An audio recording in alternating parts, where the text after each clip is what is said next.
At the onset of the program, we basically got to go back and rewrite and rebalance the vehicle out in a way that optimized not only the third row being a part of the story, but even our off-road capability got better overall. And so it was really a win-win, but it required us to have the flexibility to have these new components and be able to design them right up, properly up front. So because we had a new engine suspension system to work with, we were able to take a multi-link system and take those multiple bushings and now make each of those bushings mission specific. This bushing's for handling, this bushing's for comfort.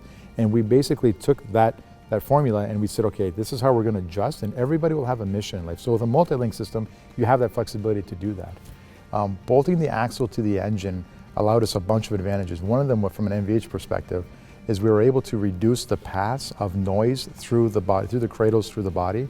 So by putting it on the engine, we created a cube, basically of an axle and the engine together, and now we just have to manage that cube through the isolators, through the engine mounts. And what that also did is allowed us to drop the engine in the engine compartment, basically improving our CG. And CG is a very critical factor, attribute when you're talking about dynamics, when you're talking about rollover stability, you're talking about overall feel.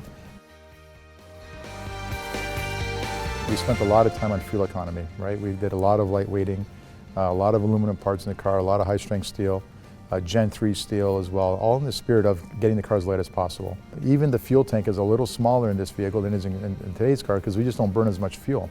We have a trail-rated version on the Overland package. Ground clearance basically means a lot in terms of going over those obstacles, so we put a new air suspension system in there.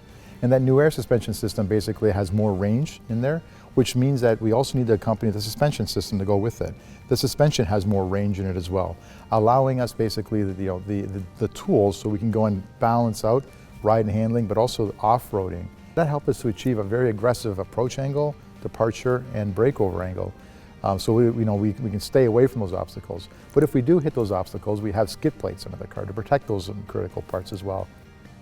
There's lots of different tests that we run. We'll take the Jeeps through an array of mud pits. We'll literally get them loaded up underneath in terms of all the suspension components.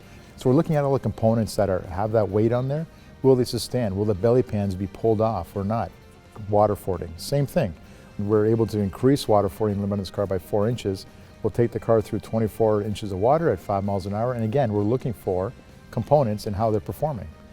The high-speed sand highway test, the dust intrusions, the high heat. These are the types of extreme testing we do. And then, of course, everything in between. And I'm proud to say that car is, when you drive it, it gives you a sense of confidence that you just want to go faster in the corners. The steering is very precise. And we have this formula now that it's really something else.